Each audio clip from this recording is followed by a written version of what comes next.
Hi guys, आज हम पढ़ने वाले मानसून के बारे में। तो नॉर्मल इंट्रोडक्शन इसका सिर्फ इतना सही है।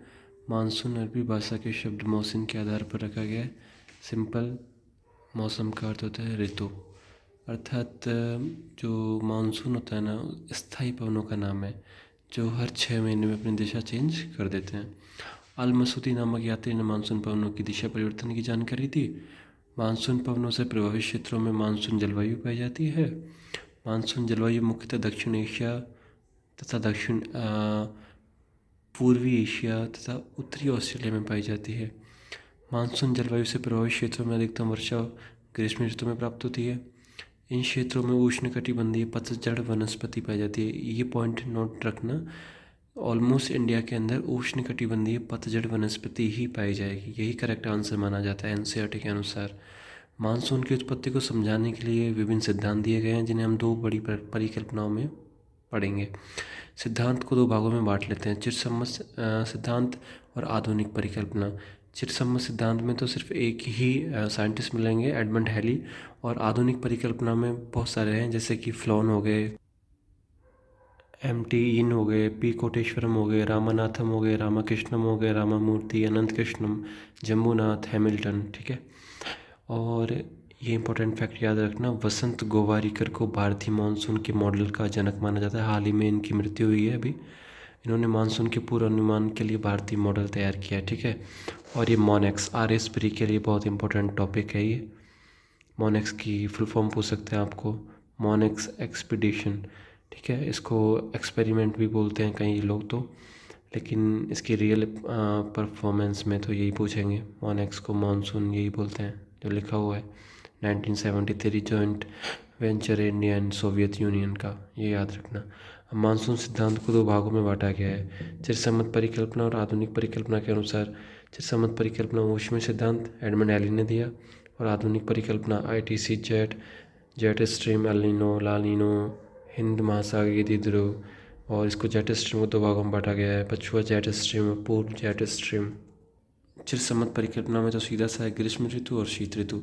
इसमें यह बताया गया है कि जब एडमंड हैली ने उसमें सिद्धांत दिया था, तो इसकी उत्पत्ति, यह प्रथम सिद्धांत है उत्पत्ति को समझाने के लिए।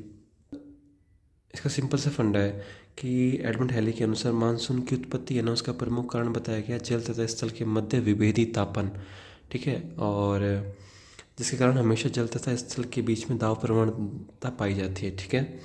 और अब देखो ये है, अब जैसे कि ग्रीष्म ऋतु है सर, है ना, तो ग्रीष्म ऋतु के दौरान इंडिया में ना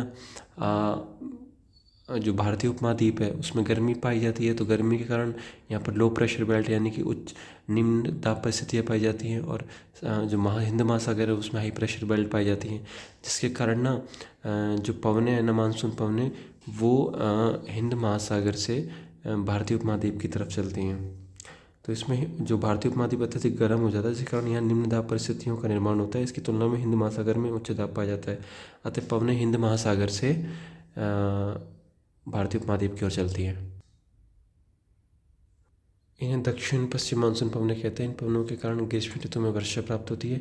शीत ऋतु के दौरान भारतीय उपमहाद्वीप अत्यधिक ठंडा हो जाता है, अतः भारतीय उपमहाद्वीप पर उच्च दाब परिस्थितियों का निर्माण होता है। इसकी तुलना में हिंद महासागर में निम्न दाब परिस्थितियाँ पाई जाती हैं।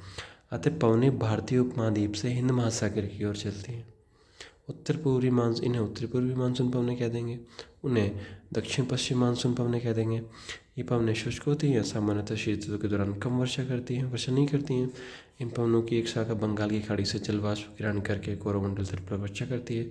और इस सिद्धांत की सीमा सर ये रही, अप्रैल तथा मई में निम्न दाब के बावजूद भी वर्षा नहीं होती है, और वर्षा की कोई मानसून की तिथि निर्धारित नहीं है, कभी भी आ जाता है, जल्दी या बाद में।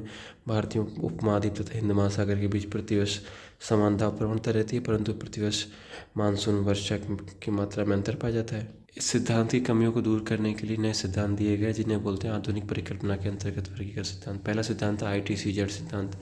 यह सिद्धांत 1950 में दिया गया था, फिलोन के द्वारा दिया गया।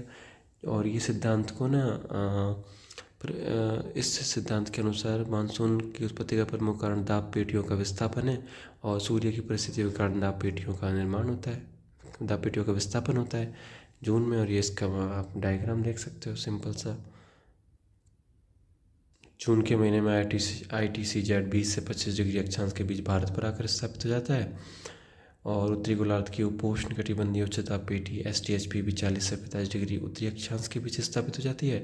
दक्षिणी गोलार्ध की उपोष्ण कटिबंधीय उच्च दाब पेटी STHPB 10 से 15 डिग्री दक्षिणी अक्षांश के बीच स्थापित हो जाती है। भारत पर ITCZ के रूप में निम्न दाब की द्रोणी यानी कि पेटी स्थापित हो जाती है।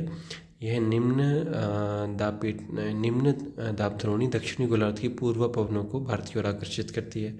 दक्षिणी गोलार्ध की पूर्व पवनें उत्तरी गोलार्ध में प्रवेश करते ही कोरियोलिस बल के कारण दाईं ओर मुड़ जाती हैं तथा ये पवनें दक्षिण पश्चिम मानसून पवनों का रूप ले लेती हैं। ये मानसून पवनें भारत में वर्षा करती हैं तथा ये वर्षा जून जुलाई अगस्त के दौरान प्राप्त होती है। इसी तरह शीत ऋतु के दौरान उत्तरी गोलार्ध की उपोष्ण कटिबंधीय दाब पेटी भारत पर स्थापित हो जाती है तथा भारत पर उत्तर पूर्वी मानसून पवनों का प्रभाव रहता है तथा ये पवनें जल से स्थल की ओर चलती हैं तथा सामान्यतः वर्षा नहीं करती हैं। सिंपल। तो ये हो गया हमारा चैप्टर नंबर 1। अभी आगे अगला चैप्टर नेक्स्ट डे आपको मिलेगा। ठीक है सर, थैंक यू।